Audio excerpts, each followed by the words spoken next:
on this Wednesday night. This is a great deal we've negotiated, and I'm encouraging people to vote yes. Calgary's Olympic hopes are still alive, but the Games come with a $3 billion price tag. Is being a host city worth the cost? How many do you think will head for the U.S. border out of this group? I have really no idea. It's the American dream. The Caravan stalls on its journey north. Susan Ormiston is on the ground in Mexico as the migrants consider their next steps.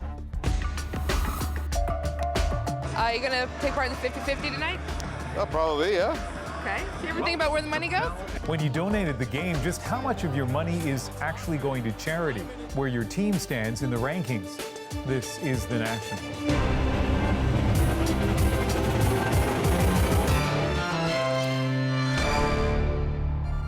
Calgary's bid for the 2026 Olympics is still alive.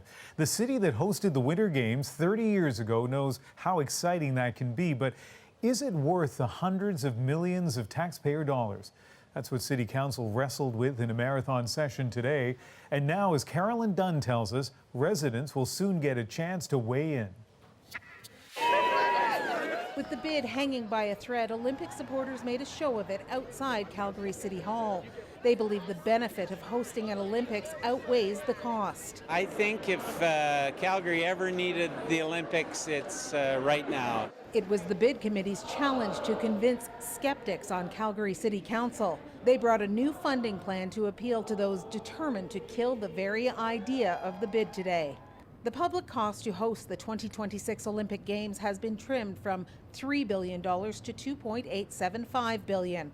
Both security and housing budgets have been scaled down. The federal government has committed half of the total, more than $1.4 billion. Calgary is a world-class city that it would be great to host the Olympics in Canada, but obviously the ultimate decision is up to Calgarians and Albertans themselves. Alberta's on board to the tune of $700 million. The latest tally of Calgary's necessary contribution is $390 million. But some councillors remained unmoved, concerned about cost overruns and gaps still left in the planning. Ultimately, I think that this is a decision that Calgarians should be making. However, there's just not enough time. In the end, the motion to kill the bid fell short, failing to sway 10 of 15 councillors needed. So Calgarians are headed to a plebiscite on November 13th. Calgary's mayor says that's exactly what constituents told him they wanted. They said, don't condescend. Give us the deal, let us look at it, and let us vote. So ultimately, that was the driving force behind my vote today. Councillor Evan Woolley voted to kill the bid. Should Calgarians feel confident in this process? I think that's a great question. Indeed, there remains a great divide as well as a host of unanswered questions as people in this city get ready to weigh the question of an Olympic bid. Carolyn Dunn, CBC News, Calgary. And this issue hasn't just left council divided. A poll this summer showed about half of Calgarians were in support of the bid. So what about the costs and benefits of hosting the Games? The Winter Olympics were here in Vancouver 8 years ago, and as Briar Stewart found out, the debate continues over the bottom line. The sprawling Richmond Oval is part of Vancouver's Olympic legacy. The $178 million complex hosted the speed skating events. Today, the everyday athlete works out here, along with those training for higher competition. The idea of the Olympics is one thing, but to train under the Olympic rings as a visual on a daily basis is something really special. The overall cost of the 2010 Games varies depending on who you ask and what they include. One tally is as high as $7.7 billion, but that includes large construction projects like the SkyTrain line that was built and upgrades on the highway to Whistler. We are so excited to be here. The former CEO of Vancouver's Olympic Committee says the true cost was much less and well worth it. There was a pretty good vision there, and not just for the Olympics, but for all of the things that the region want to achieve post-Olympic Games. And so I think we are a very good example of how to do it right. There are other examples where things haven't gone well, where Olympic costs ballooned and afterward facilities languished. The Olympics are very expensive. and they have very large cost overruns. And that's one of the reasons that many cities are having second thoughts on hosting the Olympics. Take the 2024 Summer Olympics. 5 cities were in the mix when the bidding began, but 3 ended up dropping out. In the end, it was awarded to Paris. Well, people have a choice. They can make that choice. Chris Shaw was against hosting the Olympics in Vancouver. 8 years on, he still doesn't think it was a good investment and has a warning for Calgarians. You're going to pay for it. You're going to pay for it one way or another. Yes, maybe you get to cheer on your team, but you can do that on TV too. Besides, he says, if a city wants world-class recreational facilities, they can go ahead and build them without spending all the billions of dollars extra on the games. Briar Stewart, CBC News, Richmond. There are other cities in the running for 2026, Stockholm, and a combined Italian bid for Milan and Cortina. The IOC is expected to make its decision next June. Here's a look at what else we're working on tonight. What has Adrienne Clarkson spent more than $1 million taxpayer dollars on since leaving Rideau Hall? What the Prime Minister is saying about the former Governor General's expenses. And NHL charities are among some of the biggest in Canada, but there are concerns about how they're spending your money. First, though, we're in Mexico again tonight as thousands of migrants try to find a faster way to the U.S. border. The White House says it's now getting help from the Mexican government. They have helped stop a lot of the transportation means of these individuals in these caravans, forcing them walking. They have helped us in new ways to slow this down, to break this up, and keep it from moving as aggressively towards the United States. But the Mexican government's approach to the caravan changes, sometimes blocking the transportation efforts and at other times standing by as migrants jump aboard trucks. But for the thousands who will continue on to the U.S. border, Donald Trump issued another warning. You aren't getting in. Our military is out. We have about 5,008. We'll go up to anywhere between 10 and 15,000 military personnel on top of Border Patrol, ICE, and everybody else at the border. Nobody's coming in. We're not allowing people to come in. So hearing that, some in the caravan are reconsidering their next move. The migrants are still in the far south of Mexico, much closer to Guatemala than the United States, and they still have weeks of travel and more than 1,000 kilometers ahead of them. Our Susan Ormiston is with the caravan tonight. Normally by dawn, this caravan's already on the move, snaking north. Not today. The morning brings a pause in their odyssey, which leaves some questioning how they'll move on at all. Cindy Mia, a single mother with her kids, is prepared to wait. Why are you staying here? Porque dicen que están esperando respuesta del gobierno para ver si nos dan buses para llevarnos al DF y un solo. But there is no sign yet of that. In fact, there are signals the Mexican government won't help them go any further. We found a group talking politics, digesting the tough messaging from the U.S. president. So if you can't get in, if Trump blocks you, what will you do? Por eso nosotros decíamos que otros países nos presten la ayuda pues de poder trasladarlos para otro lado, un refugio pues. Like where? Como Canadá, que nos apoye, que nos ayude, porque no podemos nosotros. The federal police appeared today with their satellite command truck to monitor the caravan and send information to headquarters in Mexico City. Mexico is under extreme pressure to keep the migrants here in the most southerly part of Mexico. So they've set up a repatriation desk, and you can sign up to be assisted to go home voluntarily to Central America or apply to be a refugee here in Mexico. Today, 16 names on that list. So far, humanitarian efforts for more than 4,000 people are working, aided by locals like Manuela Lopez Metios and her crate of mandarins, vitamin C for the kids. They've been struggling a lot, but I don't think they're dangerous people. I think they're desperate. Do you think they'll have success? Unfortunately, I don't think they have success. But the more we can help them to have the success, it's, I think that makes us better humans. So far, this camp is extraordinarily peaceful. The migrants had their own self-interest, keeping it safe for families and to dispel the myth of an unruly mob of invaders. Maggie Nunez, a human rights activist, is part of the volunteer corps who joined the caravan.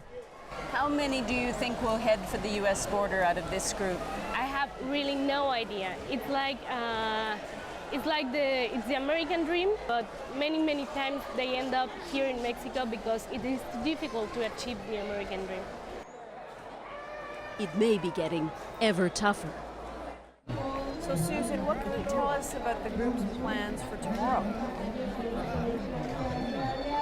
Yeah, the latest is this caravan will be moving out of here at dawn, before dawn tomorrow morning for the next town about 60 kilometers from here.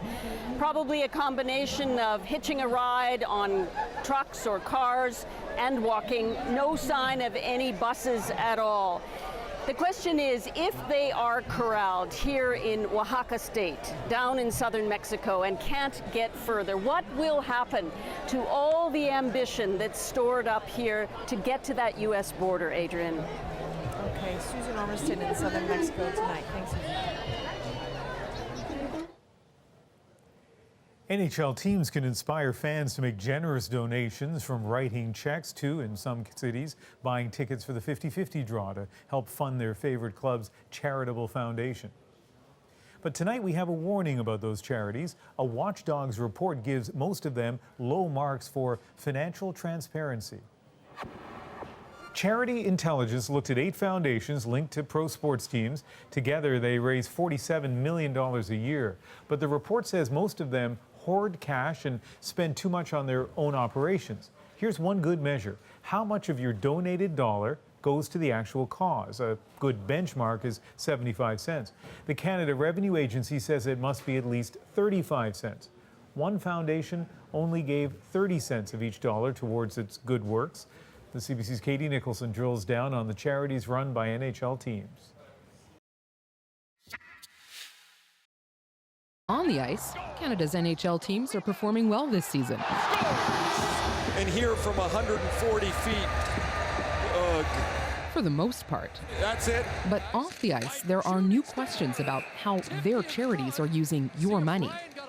Watchdog Charity Intelligence is giving NHL team charities low scores almost across the board. When it comes to giving, we don't want Canadians to confuse being a fan for your team with giving and donating. It just isn't smart giving. One of the key measurements, how much of every dollar actually goes toward charitable works. The average in Canada is 75 cents on the dollar. Take a look at these NHL standings. Winnipeg's True North Youth Foundation, 10 cents less than the national average. 65 cents? Oh my God, that's awful.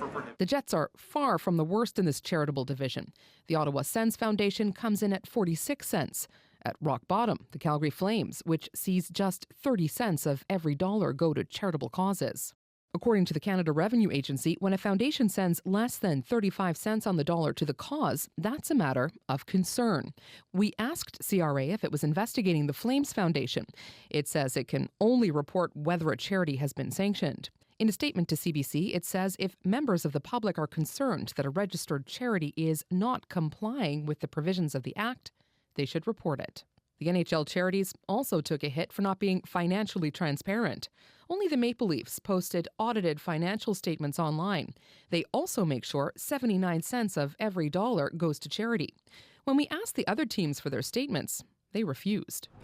The Ottawa Sens Foundation doesn't agree with how Charity Intelligence measures transparency. Charity Intelligence Canada rate a poor transparency based on not just putting your actual audited financial statements on your website. And I'm not sure if that's just the best qualification. This lawyer says it isn't required by law, but posting that information is best practice. The easiest thing for a large charity to do is put their financial statements up on the web, in fact, to put multiple years. Something these Vancouver fans can get behind. I think transparency is key, so, the more visibility, the better. And Katie Nicholson has more from our Winnipeg newsroom. What are the team charities saying about this? Well, in a joint statement, they told us they exceed the charity requirements of CRA, and they point out they hire reputable accounting firms. So for people who are interested in donating, what should they be looking for in a charity? Well, look for transparency. Does the charity post its audited financial statements on its website? How much of each dollar you donate actually goes toward the cause rather than the admin and fundraising costs? And visit the Canada Revenue Agency or Charity Watchdog websites for information about charities. But most importantly, look for tangible examples of positive outcomes in your community. All right, Katie, thank you. You're welcome. Meanwhile, in Ottawa, there are growing questions about whether former governors general should be allowed to expense thousands of dollars every year forever. This after it emerged that Adrienne Clarkson is still charging expenses years after her term ended with little scrutiny. As Katie Simpson explains, the government now vows to review how your money is being spent. Adrienne Clarkson has not served as Governor General for more than a decade. But in that time, she's billed taxpayers over $1 million in unknown office expenses, a practice the Prime Minister now says he'll review. Canadians expect a certain level of transparency and accountability, and we're going to make sure that we're moving forward in a thoughtful way. It may sound unsavory, but Clarkson is not breaking any rules. Former governors general are allowed to charge taxpayers for their office expenses for life without making public exactly what the money is used for. They also get millions in government grants for charity work and a pension. The opposition supports a funding review. When you spend a penny of the public money, you have to explain yourself. As first reported by the National Post, Clarkson's spending shows up as a separate line item in the government's public accounts because it topped $100,000 last year. No other former GG hit that threshold in 2017. This political science professor says this kind of spending creates cynicism among Canadians. I don't have that kind of benefit, and so why other privileged people that were within government are entitled to have such benefits, and it's difficult to justify. She says a more appropriate approach would be to put time limits on how long governors general can make the expense claims. It could be 3 years, 5 years, I don't know, but I don't think we should pay unlimited amount to anyone that has had a past position in government. Multiple attempts to reach Clarkson to ask her exactly what she used the money for were unsuccessful. In a statement tonight, Rito Hall defended the policy, but agreed programs like this should be reviewed on a regular basis. Katie Simpson, CBC News, Ottawa. Now, governors general make close to $290,000 a year while they're in office, and when they retire, they get a hefty lifetime pension, about $140,000 a year. And another controversy in Ottawa is among the stories we're watching tonight on The National. No personal information will be made public. Statistics Canada is engaged with the Privacy Commissioner's office on this project. Those comments are a reaction to criticism aimed at Statistics Canada for requesting the personal transaction information of 500,000 bank customers without their knowledge. StatsCan says it has a long history of working with sensitive data, but the Privacy Commissioner is investigating. Hold up. Wow, oh crap. 2 people were killed in this fiery crash on a major highway north of Toronto. It's believed a tanker crossed the westbound lanes of Highway 407 and slammed into vehicles traveling the other direction. Ahead tonight on The National, they are the youngest victims of Canada's opioid crisis, babies exposed to the drug in the womb. Cass Rusey follows one mother and child as they embark on a healthy life together. And it's the end of an era in Western Canada. The final Greyhound bus will drop off its last passengers. You'll hear from one driver who spent decades on the road. I've hauled the Detroit Red Wings from Calgary to Edmonton with Stevie Yzerman and Brendan Shannon, Scotty Bowman, and that was cool.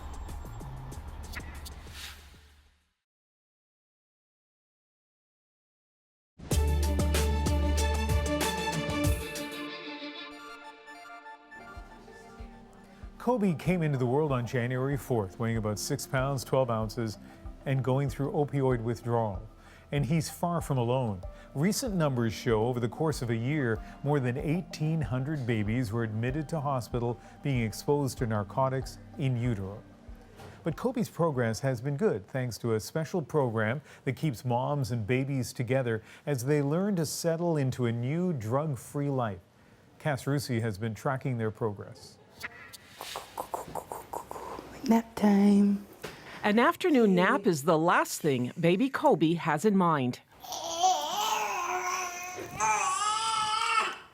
It's not playtime, it's bedtime. He's amazing. He's developing good. He's talking like crazy. He says mama, baba, nana. And that is a big relief for Kobe's mother.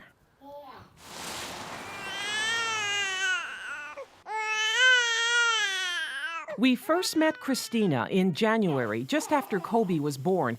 She'd left behind a life on the streets that included illicit opioids and an abusive boyfriend. I was probably doing about quite a few pills in a day because you would crush them and sniff them, right? So I was doing about maybe 10 a day or more. So I was pretty messed up. Wasn't myself, that's for sure. During her pregnancy, she was on a methadone maintenance program. Kobe was exposed to the methadone in his mother's womb and developed a condition called neonatal abstinence syndrome. Within the first few days of his life, the newborn was already having withdrawal symptoms. Kobe had quite a high-pitched cry. He was not settling easily at all. His temperature was higher than it should have been. He was quite jittery. I feel horrible about it, but at the same time, the hospital and everyone's made me feel really good. Like, they're helping him. He's getting the help he needs. Some of that help is treating Kobe's withdrawal symptoms by gradually weaning him off the methadone with tiny doses of morphine. Treating one opioid with another sounds counterintuitive, but it's standard practice. Okay, buddy. And to make sure he had the best chance for a healthy life, Kobe spent most of the time bonding with his mother in a room of their own, away from the noises of a busy neonatal intensive care unit. Hi, Christina. How are you? Good. How are you? I'm great. Nice to see you and Kobe. We met Christina again in March for Kobe's first medical checkup. Babies born exposed to opioids have a higher risk of developmental delays. If you put a toy in his hand, will he hold on to it, do you think? I think he would, yeah. So Kobe is put through some simple tasks to test his motor and cognitive skills. And in the end gets the all clear from the pediatrician. He's right on track for all the developmental things that we would expect at this age as well. So yeah, he's doing great. I'm happy because there's a park. Yep. Earlier this month, we checked in with Christina one last time. She'd settled into her new home. Just look back to your last, 9 months this year. Like, how would you describe it? I guess it was kind of scary, but exciting at the same time to see where I will be, what will happen. And now that I'm here, I love it. I'm happy, and like I said, I wouldn't go back. While there's always a risk that babies like Kobe may experience some kind of delays as they grow up, his mother chooses to focus on the healthy, happy child she has now. Cass Rusi, CBC News, Hamilton. Up next on The National, when it comes to the U.S. midterms, it doesn't get much closer than Georgia. Tonight, we'll take an in-depth look at a race where every vote counts, but the act of casting one can be really hard. What they're doing today is saying, well, any way that we can find to stop you from voting, that is what we are going to do. That is unfair.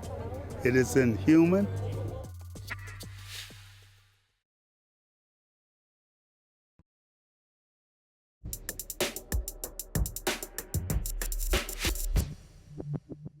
But everything we have achieved, and it's monumental, is at stake in this election.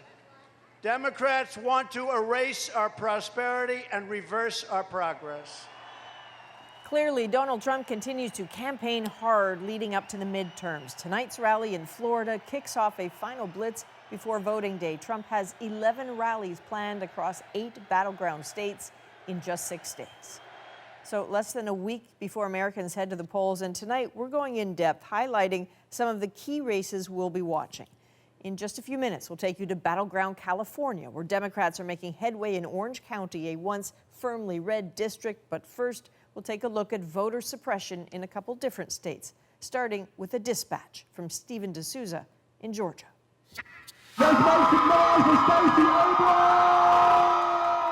The race for governor in Georgia is one of the tightest and closely watched in America, a statistical dead heat. So Democrat Stacey Abrams knows how important it is to turn this energy into votes. And I need unlikely voters to stand up and show out in ways we have never done before, because our future is on the line. Across the state, people are lining up to see the woman who has a shot at becoming the first female black governor in American history. But echoes of Georgia's history of racial division have added fuel to an already contentious race. And what they're doing today is saying, well, any way that we can find to stop you from voting, that is what we are going to do. That is unfair. It is inhuman. Georgia has some of the most strict voter ID laws in the country. Earlier this year, it was discovered that 53,000 people had their voting status on hold. Under the state's exact match law, names must be the same across state records. So a missing hyphen or letter could leave someone unable to vote. Here's the kicker. Nearly 70% of the people on that list are black. I feel like we should be cutting Albany turf. Activists are suing Georgia's Republican Secretary of State, calling what's happening now a return to the black voter suppression tactics of the Jim Crow South. You know, what it looked like was a poll tax where people had to pay to go vote. It looked like being forced to recite the preamble of the Constitution. Marcia Appling-Nunez was missing an A in one database, so that put her on the pending list. She tried 45 times to re-register using the state's website. You heard that right, 45 times. And I thought, oh my God, this is something you read about that happens in other places, other states even. Brian Kemp is the Secretary of State and the man in charge of Georgia's elections. This is all a distraction to take away from Miss Abrams' extreme agenda that she has. He's also the Republican contender for governor. He says the voter purges are part of routine list maintenance and follow the law. Those folks that are on the pending list, all they have to do is go to the polls, show their photo ID, and they can vote. But voting rights advocates say it's not that simple. Because the face of Georgia is changing to favor Democrats, they say Kemp is putting his thumb on the scale to keep Republicans in power. It's such a glaring, blatant conflict of interest. Appling-Nunez eventually had her registration restored. In part, though, she thinks, because of the attention her case received. She hopes others also fight for their right to cast a ballot. As someone who's had it taken away, wow. You don't realize what you've got till it's almost snatched away from you in a dubious fashion. And while it's hard to gauge the impact right now, so far early voting is way up, a sign that what's at stake here could have implications for voting rights not just in the state, but across the country. Stephen D'Souza, CBC News, Valdosta, Georgia. So that's the scene in Georgia, but in two other states, North Dakota and Florida, voting rights issues are playing out in different ways for marginalized groups. And look at the address. Terrence Yellowfat of Standing Rock updated his driver's license recently, but here's the thing, that's not his address. 7913 West Buffalo. Yellowfat, like many others in his community, has used a post office box for decades because they have no other mailing addresses, which until now, for voting, worked just fine. The Supreme Court upheld a voter ID law in October, and the way the law is written, you have to have a residential street address on your ID, and that is very burdensome to Native American voters in North Dakota. And this isn't just about disenfranchising Native people, it's disenfranchising poor people. And here's one reason it matters to Democratic Senator Heidi Heitkamp. In 2012, she got the bulk of the Native American vote, but only won her seat by less than 3,000 votes. So with as many as 5,000 Native American voters now affected by the new address requirements, Heitkamp could end up losing a lot of core voters. Republicans began drafting this law just 5 months after Heidi Heitkamp was elected to the U.S. Senate, and they wrote the law in such a way that the IDs that Native Americans were most likely to have, their tribal IDs, weren't accepted. Native American groups are fighting back, rushing out with new ID cards and unique addresses, but they likely won't reach everyone in time. In Florida, the story is a bit flipped. There's a single proposal that could be the biggest boost to voting rights since the 1965 Voting Rights Act. Right now, ex-felons cannot vote, but Amendment 4 would change that, giving the right to more than 1.5 million people in Florida. That means up to 500,000 African Americans getting back their vote. That would be huge in a state like Florida, because you're talking about African Americans in particular being a core segment of the Democratic Party. We're going to be a state that believes in second chances. The Democratic candidate for governor, Andrew Gillum, favors this amendment, says the current system is outdated. Where you got to go and stand before the great governor in his cabinet to beg to have your rights restored. If it passes, this is a major shift looking to 2020, affecting more than 1 million people in Florida, a state Donald Trump won by 112,000 votes. So now let's head to California, where Democrats are hoping to flip 7 Republican districts. Polls are showing some tight races in the historically conservative Orange County. And as Kim Brunhuber tells us, that's giving Democrats hope that for the first time in decades, seats might be up for grabs. All right, guys, sit down and let's go. As road trips go, this is sort of one of a kind. A bus full of nuns on a crusade of sorts. Their mission, political, not religious. And their destination, one of the most pivotal midterm races in the U.S. In Orange County, there's the opportunity to make a difference. The nuns on the bus are part of a Catholic advocacy group that, for the last 6 years, has embarked on month-long cross-country road trips to support progressive issues. Across the country for more than a decade, Republicans have been slowly losing ground in well-educated suburban areas like Orange County. Elections have consequences, as we know, right? That's why the nuns' first stop is Irvine in Orange County, to rally outside the headquarters of the district's Republican congresswoman. The group's founder, Sister Simone Campbell. We're here outside of Representative Walter's office to say, hey, you got to vote for the common good, not just for the good of your campaign daughters or for the few in Orange County. Orange County was once the bedrock of California conservatives like Ronald Reagan, Richard Nixon, and Arnold Schwarzenegger, but no more. The number of Republican voters has shrunk, partly because more than half of the county's population is now non-white. And Hillary Clinton actually beat Donald Trump here in 2016, the first win for a Democrat since the Great Depression. A warning for Republicans like the district's 2-term incumbent, Mimi Walters, and energizing Democrats like her opponent, former law professor and rookie politician, Katie Porter. If you elect me on November 6th, you have my word.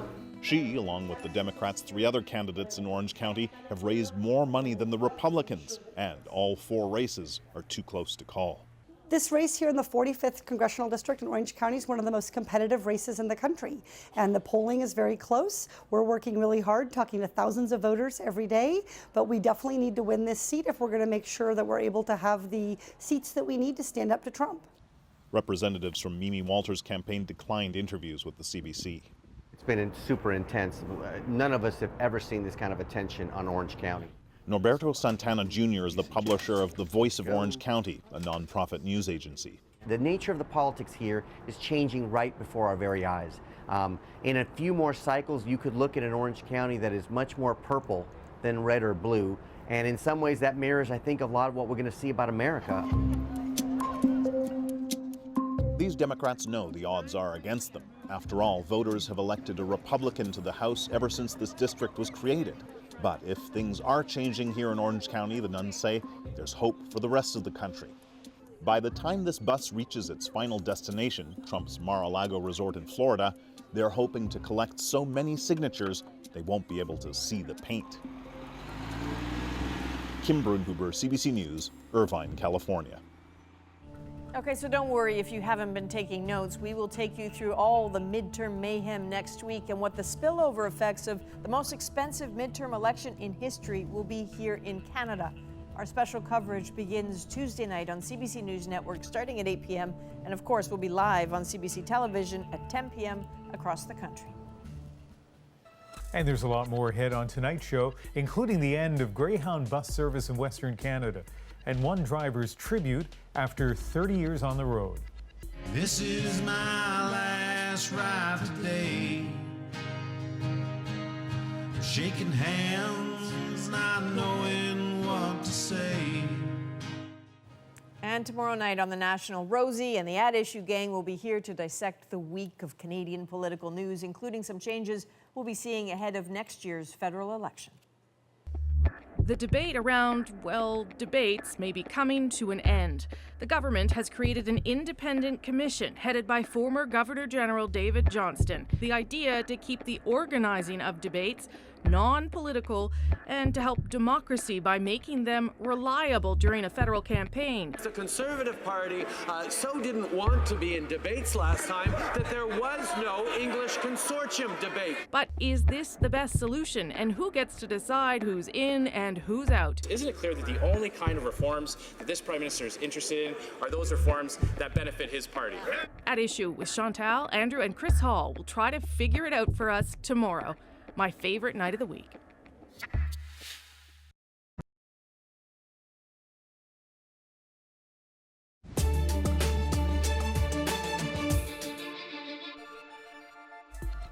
The man accused of opening fire inside a Pittsburgh synagogue is now facing 44 charges. Robert Bowers is facing hate crime charges after 11 people were shot and killed inside the Tree of Life synagogue on Saturday. It's the deadliest attack on Jews in the United States. Meanwhile, more victims were laid to rest today, including Toronto-born Joyce Feinberg. The 75-year-old was remembered by her friends as selfless, someone who was constantly giving back to her community. Funerals were also held today for 69-year-old Irving Younger and 87-year-old Melvin Wax. A new explanation today in the death of Jamal Khashoggi. Turkey's chief prosecutor says the journalist was strangled as soon as he entered the Saudi consulate on October 2nd. The statement then says Khashoggi's body was dismembered and destroyed in a premeditated killing. His remains have not been found. After 17 months, the community of Churchill, Manitoba is finally connected again by rail. Churchill's about 1,000 kilometers north of Winnipeg. And in May of last year, the spring melt washed out the tracks, leaving the town virtually cut off. Not having a functioning land link sent the cost of living soaring. Justin Trudeau is expected to visit tomorrow. Greyhound's motto may be "Leave the driving to us," but that's no longer an option for passengers in Western Canada. We tried to book a bus. We usually do that every year. We visit our mothers here. They said they don't have the service anymore. The company is winding down all of its routes west of Sudbury, Ontario by the end of tonight. 2 million passengers travel those routes each year, but Greyhound still lost money. It's a blow to many riders. I traveled with Greyhound for years, and I don't know, I miss them. They were very nice. Ottawa is promising some help. We are focusing on encouraging private sector operators to take over bus routes that will no longer be served. And so far, there has been an 87% take-up of these routes. It is pledging subsidies for provinces to cover the remaining 13% of routes, and it is looking for a long-term national solution. Greyhound is also laying off 420 employees, many of whom crisscrossed the country for years.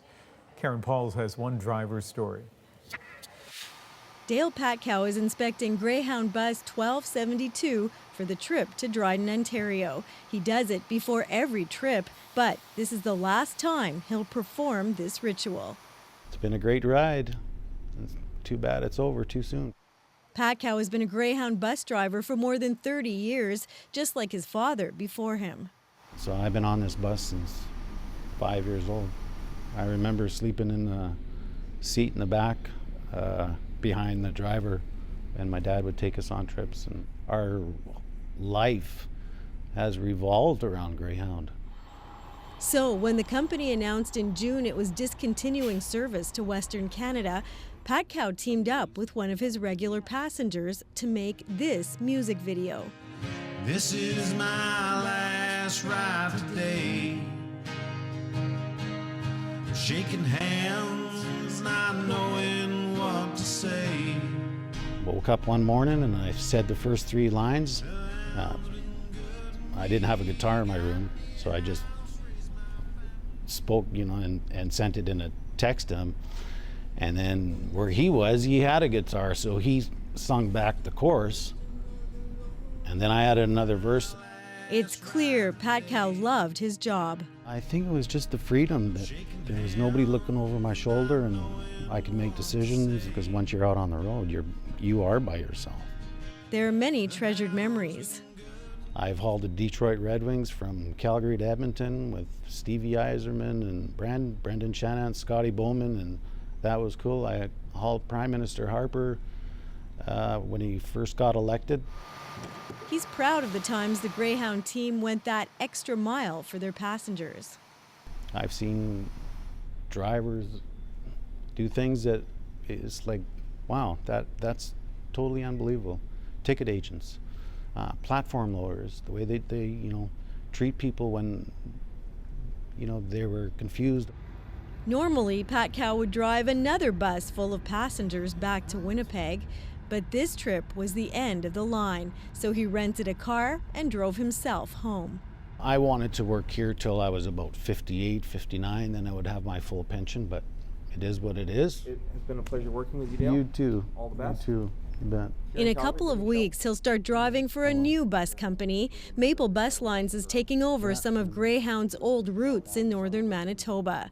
He's starting over, but he knows it'll be tough to let go of his identity and history as a Greyhound bus driver. Got my woman by my side. Karen Pauls, CBC News, Winnipeg. This is my last ride today. Up next on The National, how one little boy rolled into Halloween with a one-of-a-kind costume. It's my first costume with my wheelchair. I was wowed. There's no word to that. Got that right. So you know he had the most popular costume at school today. We will tell you how it came to be in our moment. But first, in case you missed it, a bizarre tale involving the man at the center of the Russia investigation, an apparent hoax to try to smear Special Counsel Robert Mueller. His team has called in the FBI to look into a suspicious scheme that women were offered money to make up sexual assault claims against Mueller. Several reporters in Washington say a woman contacted them in recent weeks, claiming she was offered tens of thousands of dollars if she would accuse Mueller of sexual harassment. At first it seemed legitimate until I couldn't find information on this woman. And then I began feeling like it was a hoax. I spoke to other well-known journalists who began feeling the same way. Hoax because reporters couldn't reach the woman, let alone corroborate her claims. And journalists also uncovered that the operatives peddling this alleged scheme appeared to have fabricated personas.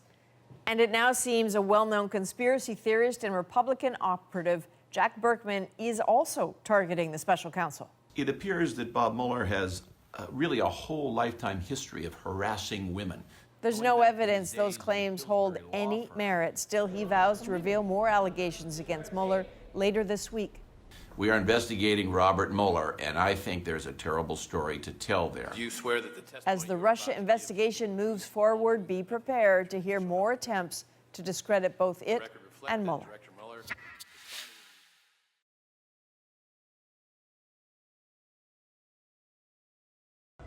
I'm so sorry. You're going to have to put your cat down. We're just here to make her feel good, right? Yeah. It's the final season of Mr. D. Final call for Tokyo. New life, new country, fresh start. November 7th on CBC.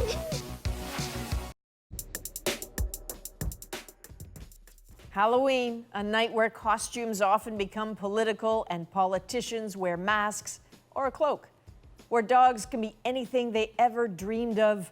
Current astronauts don't let the whole space thing get in their way, and a former astronaut goes as, well, an astronaut.